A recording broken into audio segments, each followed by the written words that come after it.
Video देखने वालों को नमस्ते। आज हम बात करेंगे कि क्या ये सही समय है म्यूचुअल फंड्स में लमसम इन्वेस्टमेंट करने का या नहीं। तो बात को आगे बढ़ाने से पहले जो है हम बाज़ार को समझेंगे कि बाज़ार का बिहेवियर जो है कैसा होता है लॉन्ग टर्म में। तो ये मेरे पास जो है लगभग 20 साल का चार्ट है। इस चार्ट में जो है निफ्टी का किस तरीके से मूवमेंट हुआ है वो आप देख सकते हैं। तो 20 साल पहले की अगर हम बात करें तो निफ्टी जो है काफ़ी नीचे हुआ करता था। तो ये जो है 2000 के आसपास हुआ करता था और अभी जो है 15,300 के आसपास जो है चल रहा है। अब एक चीज़ आप क्लियरली नोट कर सकते हैं कि बाज़ार में भले ही बड़े बड़े करेक्शन आते हैं, लंबे समय में बाज़ार में तेज़ी ही होती है, वो ऊपर ही जाता है। तो ये चीज़ जो है यहाँ पे भी इस चार्ट में आप देख सकते हैं। अब बात करते हैं हम करेक्शंस की या बाज़ार में जो क्रैश आते हैं, गिरावट आती है उसकी। तो 2008 में गिरावट आई थी। ये गिरावट जो है कितने समय चली थी उसको अगर हम देखें तो यहाँ पे बाज़ार जो है लगभग 11 महीने तक जो है गिरता रहा था। और जो है बाज़ार अपने लोएस्ट पॉइंट पर कितने समय जो है टिका था उसको अगर हम देखें तो 4 महीने के आसपास जो है बाज़ार यहाँ टिका था। फिर बाज़ार में यहाँ से तेज़ी हुई थी और बाज़ार जो है डबल हो गया था। फिर 2012 में एक करेक्शन हुआ था और ये करेक्शन जो है लगभग 1 साल चला था। ये करेक्शन थोड़ा छोटा था और यहाँ पे जो लोअस्ट पीरियड के समय जो है बाज़ार ने जो स्पेंड किया वो था 1 महीने का। फिर यहाँ से बाज़ार जो है डबल से भी ज़्यादा हो गया। उसके बाद जो है करेक्शन आया 2016 में और ये करेक्शन जो है चला लगभग 12 महीने 1 साल। और यहाँ पे बाज़ार ने जो लोअस्ट पॉइंट पे जो समय व्यतीत किया वो था 1 महीने का। और फिर बाज़ार यहाँ से फिर जो है डबल से ज़्यादा हो गया। फिर कोरोना आया और यहाँ से जो गिरावट हुई वो बड़ी तेज़ थी। सिर्फ 3 महीने में ही जो है बाज़ार काफ़ी ज़्यादा गिर गया। और यहाँ पर भी अगर हम देखें जो लोअस्ट समय जो है बाज़ार ने यहाँ पे व्यतीत किया वो था 1 महीने का। और यहाँ से बाज़ार जो है ट्रिपल लगभग हो गया। तो यहाँ से जो है बहुत बढ़िया जो है तेज़ी हुई। ट्रिपल तो नहीं हुआ लेकिन लगभग जो है 2 गुना 2.5 गुना यहाँ से हो गया।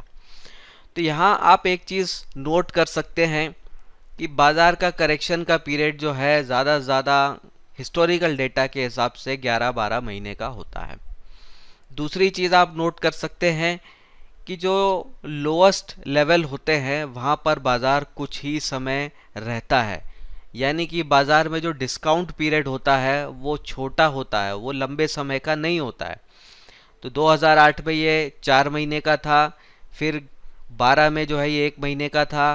फिर जो है 2016 में जो है 1 महीने का था। कोरोना वाले समय में भी जो है 1 महीने ही बाज़ार यहाँ पे टिका। तो आप अगर सोचिए कि हम सिर्फ एसआईपी ही करेंगे, अगर सिर्फ हम एसआईपी करेंगे, लमसम नहीं करेंगे तो क्या होगा। तो आपके पास जो डिस्काउंट पीरियड होता है जहां बाज़ार का मैक्सिमम डिस्काउंट मिलता है, उस पीरियड का फ़ायदा उठाने के लिए आपके पास जो है बहुत छोटा समय होता है। तो आप सिर्फ एसआईपी ही करेंगे और बाज़ार अगर 2 या 3 महीने ही जो है निचले स्तर पर जो है रहता है तो आपकी जो है सिर्फ 2 या 3 ही इंस्टॉलमेंट जो है वो जाएंगी, 2 या 3 एसआईपी ही जाएंगी। और अधिकतर समय जो है क्योंकि बाज़ार जो है अप ट्रेंड में ही रहता है तो आपकी एवरेजिंग जो है वो स्लाइटली ऊपर होती रहती है। और ये क्या कर देता है, ये आपके रिटर्न्स को थोड़ा सा मिनिमाइज कर देता है। ओवर द लॉन्ग पीरियड में बाज़ार ऊपर ही जाता है तो आपके रिटर्न तो ऊपर ही रहते हैं। लेकिन अगर यहाँ पे जहाँ बड़ा डिस्काउंट चल रहा होता है उधर अगर हम कुछ एडिशनल बाइंग कर लें, लमसम कर लें, तो हमारे रिटर्न्स जो हैं उसी सेम फंड से जो है 2 से लेके 5% तक ज़्यादा हो सकते हैं, डिपेंडिंग कि आप कितना कर रहे हैं। तो क्लियरली जो है ये बात समझी जा सकती है कि डिस्काउंट पीरियड जो है वो छोटा होता है और सिर्फ एसआईपी अगर आप करेंगे तो आपकी 2 या 3 या 4 महीने ही जो है एसआईपी निचले भाव पर जा रही होती है, बाकी समय जो है वो नहीं जा रही होती। तो एसआईपी से ज़्यादा रिटर्न आप बना सकते हैं अगर बाज़ार जब बड़े डिस्काउंट में हो वहाँ आप लमसम करते हैं। अब लमसम करने में जो है एक रिस्क भी होता है कि आपने समझ लिया कि यहाँ पे बाज़ार गिरा हुआ है, आपने लमसम कर दिया और उसके बाद जो है बाज़ार और ज़्यादा गिर गया, ये भी एक बात हो सकती है। तो इस रिस्क को भी जो है मिनिमाइज कैसे किया जा सकता है उस पर भी हम बात करेंगे। तो इस चार्ट को देख के आप ये समझ सकते हैं कि बाज़ार के जो मेजर करेक्शंस होते हैं, जहां बाज़ार जो है 20 से 40% तक गिरता है, वो लगभग 1 साल तक रहते हैं। दूसरी बात आप नोट कर सकते हैं कि बाज़ार अपने निचले स्तर पर कुछ महीने ही रहता है, ज़्यादा लंबे समय नहीं रहता है। हर बड़े करेक्शन के बाद जो है बाज़ार डबल हो जाता है, ये भी आप नोट कर सकते हैं। और साथ में ये भी आप समझ सकते हैं कि बाज़ार जो है लॉन्गर टर्म में जो है ऊपर ही रहता है। तो अगर आप 5 साल 10 साल का व्यू लेके चलते हैं बाज़ार में, तो आपको लॉस के चांसेस नहीं होते हैं। साथ में आप ये भी समझ सकते हैं कि एसआईपी अकेला करने से जो है बहुत अच्छी आपकी एवरेजिंग नहीं होती है, क्योंकि बाज़ार जो है निचले स्तर पर कुछ ही समय रहता है, तो बहुत अच्छी एवरेजिंग आपकी नहीं होती है एसआईपी से। तो ये चीज़ जो है समझ सकते हैं आप इतने डेटा से। तो अब जो है हम समझते हैं कि एसआईपी तो हम कभी भी कर ही सकते हैं, लेकिन लमसम जो है एग्जैक्टली कब करना चाहिए, क्योंकि लमसम करने में अगर हमसे गलती हो गई, हमने ऊपर के भाव पे कर दिया, तो हमारे रिटर्न्स जो है वो ख़राब भी हो सकते हैं ओवरऑल। तो बाज़ार में एसआईपी कब करनी चाहिए, कब लमसम करना चाहिए, वो जानने के लिए आपको बाज़ार के वैल्यूएशन को समझना होगा। अब बाज़ार के वैल्यूएशन को समझना मुश्किल बात हो सकती है अधिकतर लोगों के लिए, पर मैं आज इसको बड़ा आसान बना दूंगा आपके लिए कि कैसे जो है आप समझ सकते हैं। तो बाज़ार का वैल्यूएशन जो है आप कर सकते हैं पीई रेशो के साथ। तो पीई रेशो जो है नाम सुना होगा आपने, ये बताता है कि अर्निंग्स के मुकाबले जो है भाव क्या चल रहा है। बाज़ार का जो अर्निंग है बाज़ार की, यानी कि निफ्टी की या सेंसेक्स की या जो भी बेंचमार्क है, उन कंपनियों की अर्निंग है, उसके मुकाबले उनका प्राइस क्या चल रहा है। तो बाज़ार का पी जो है निकाला जा सकता है, लेकिन बाज़ार के पी को आपको दूसरे एसेट के साथ कंपेयर करना होता है। कंपेयर करना इसलिए ज़रूरी होता है क्योंकि रिलेटिवली जो है कौन सा एसेट सस्ता है, कौन सा एसेट जो है महंगा है, उसके हिसाब से पैसे का फ्लो जो है होता है और उसके हिसाब से फ्यूचर के रिटर्न होते हैं। तो एफडी का अगर हम पीई की बात करें, तो इस समय अगर मैं बात करूं एसबीआई में अगर आप एफडी कराते हैं तो 5.2% का आपको ब्याज मिलता है। तो अगर मैं एफडी का पीई निकालना चाहूँ, यानी कि प्राइस को अर्निंग से डिवाइड करूँ, तो 100 रुपये की अगर आप एफडी करेंगे तो 5.2 जो है आपको क्या मिलेगा, वो आपको ब्याज मिलेगा। अब इस 5.2 ब्याज को जो है हम डिवाइड कर देंगे 100 से, यानी हम 100 रुपये लगाएंगे तो हमें 5.2 मिलता है।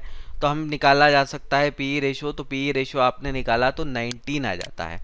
तो ये 19 क्या है, ये बाज़ार का, ये जो है एफडी का पीई हो गया, फिक्स डिपॉजिट का पीई हो गया, या मान लीजिए कि रिस्क फ्री रिटर्न का पीई हो गया, क्योंकि ये रिटर्न जो है आप रिस्क फ्री बना सकते हैं। तो रिस्क फ्री रिटर्न का पीई क्या बन गया यहाँ पे 19। अब बाज़ार में जो कंपनियां होती हैं वो महंगाई के हिसाब से अपने प्रोडक्ट्स का, अपने सर्विसेज का जो है प्राइस बढ़ा लेती हैं आसानी से, लेकिन एफडी का प्राइस जो है उस हिसाब से नहीं बढ़ता। तो आरबीआई की जो बेंचमार्क होता है इन्फ्लेशन का, वो 4% है। तो ये 4% जो है आप एफडी के पीई में जोड़ दीजिए, तो 19 + 4 आपने कर दिया तो 23। तो ये 23, ये जो नंबर है 23, इस नंबर को आप मान लीजिए कि ये बाज़ार का फेयर वैल्यू होती है, ये होती है बाज़ार की फेयर वैल्यू। ध्यान दीजिएगा, ये वैल्यू इंटरेस्ट रेट के हिसाब से निकली है, इसलिए इंटरेस्ट रेट अगर बदलते हैं तो जो है ये वैल्यू भी बदल जाती है। तो आज के समय में बाज़ार का फेयर पी जो बनता है वो बनता है 23 का। तो 23 के पी मल्टीपल को हम कह सकते हैं कि बाज़ार जो है फेयर वैल्यू पे है। अभी जो पी चल रहा है वो 19 चल रहा है, 19, यानी कि अपने फेयर से जो है वो 4 कम चल रहा है। क्यों कम चल रहा है, बहुत से उसके कारण हैं। महंगाई जो है वो बहुत ज़्यादा चल रही है, रशिया यूक्रेन वॉर चल रहा है, चाइना में प्रॉब्लम चल रही है, सप्लाई शॉर्टेज चल रहा है, ये सारी चीज़ें। तो इतनी सारी बुरी खबरों के कारण जो है बाज़ार अभी आपको सस्ता मिल रहा है, मार्केट में जो है गिरावट चल रही है, एफआईआई की सेलिंग चल रही है। तो बाज़ार में जो है क्या होता है, अच्छी खबरें और अच्छा भाव दोनों एक साथ तो मिलता नहीं है। तो खबरें अभी बुरी हैं तो भाव अभी अच्छा है, तो भाव जो है अच्छा है, यानी 19 का पी मल्टीपल चल रहा है। अब यहाँ ज़रा फिर से हिस्टोरिकल डेटा पर हम आते हैं। तो यहाँ की पिंक वाली लाइन पे आप गौर कीजिए, तो ये पिंक वाली लाइन जो है वो निफ्टी का पी है, ऊपर की जो ब्लू वाली लाइन है ये निफ्टी का प्राइस है। तो ये पिंक वाली लाइन बता रही है कि इस समय जो बाजार का पी है वो लगभग कोरोना वाले जो लो थे उसके आसपास है। तो अभी बाजार 19 के पी पे है और कोरोना वाले समय में जो है बाजार ने 18.5 का जो है लो जो है बनाया था पी के लेवल पे। उसके बाद बाजार जो है ऊपर गया था। और इस पूरे चार्ट को आप देखिए, ये भी लगभग जो है 16-17 साल का है। तो यहाँ आप देखेंगे तो बाजार का मैक्सिमम टाइम जो है रहा है वो 22, 23, 24, 25 इसी के आसपास रहा है, यानी कि अपनी फेयर की वैल्यू के हिसाब से जो है वहीं पर रहा है। उससे प्लस माइनस 0.2 प्लस माइनस+2 जो है वो चलता रहा है।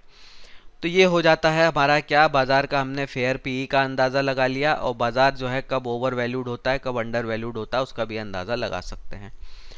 तो लमसम करने का समय कब होगा, जब जो है वो -2 चल रहा है, अपने फेयर वैल्यू से जो है वो -2 चल रहा है। और लमसम करना कब आपके लिए रिस्की हो सकता है, आपके रिटर्न्स को कम कर सकता है, जब वो उसके +2 वाले लेवल पे चल रहा है। तो 23 अगर हमारा जो है फेयर पी है, तो अगर 21 या उससे नीचे चल रहा है तो वो लमसम करने का एक अच्छा समय होता है। और अगर जो है ये उसके ऊपर चल रहा है, यानी कि 25 का पी चल रहा है, 26 का चल रहा है, तो वहाँ लमसम करना आपके लिए घातक हो सकता है, तो वहाँ नहीं करना चाहिए। तो अभी जो है हम चल रहे हैं 19 के आसपास, तो ये जो है मेरे हिसाब से जो है एक अच्छा लेवल हो जाता है जहाँ हमें लमसम करना चाहिए। अब लमसम करने का मतलब यह नहीं कि एक ही बार में जो है सब पैसा हम जो है उड़ेल लें, वो भी नहीं करना चाहिए। तो 21 का पी जो है अगर हम बोले कि सस्ता है, तो बाजार 20 के पी पे भी आ सकता है, 18 पे भी आ सकता है, 17 पे भी आ सकता है, ये पॉसिबल है। लेकिन ये जो है ये पी क्या है, ये एक अनफेयर पी है, मतलब अपनी फेयर वैल्यू से नीचे। तो यहाँ डेफिनेटली जो है स्मॉल स्मॉल अमाउंट में जो है क्या किया जा सकता है, लमसम किया जा सकता है जब बाजार में गिरावट चल रही हो। या फिर आप अगर लमसम नहीं करना चाहते तो आप अपने एसआईपी अमाउंट को डबल या ट्रिपल कर सकते हैं, जैसी भी आपकी श्रद्धा है उस हिसाब से जो है आप कर सकते हैं। तो अभी क्योंकि बाजार जो है 19 के पी पे मिल रहा है, हो सकता है इससे नीचे भी चला जाए, लेकिन ये जाएगा या नहीं हम प्रिडिक्ट नहीं कर सकते, कह नहीं सकते। लेकिन इतनी बात ज़रूर कह सकते हैं कि बाजार जो है इस समय सस्ते वैल्यूएशन पर है, और जो है लॉन्गर टाइम पीरियड अगर हमारा है, हम 5 साल 10 साल रख सकते हैं, तो यहाँ से हम बेहतर स्थिति में ही होंगे। तो मैं जो है इस समय अपने म्यूचुअल फंड्स में जो है लमसम कर रहा हूँ, अपने क्लाइंट्स को भी सजेस्ट कर रहा हूँ, क्योंकि मेरा मानना है कि यहाँ पर जो है बाज़ार जो है लमसम के लिए अच्छा है, एक सस्ते वैल्यूएशन पे मिल रहा है। तो बाज़ार यहाँ पे मैं कर रहा हूँ, यहाँ से और गिरेगा तो मैं और भी करूँगा। तो मैं कौन से फंड में कर रहा हूँ, अगर आप वो जानना चाहते हैं तो कमेंट वाली लिंक पे देखिए। फिर मिलेंगे हम, अभी के लिए इतना ही। थैंक यू, जय हिंद।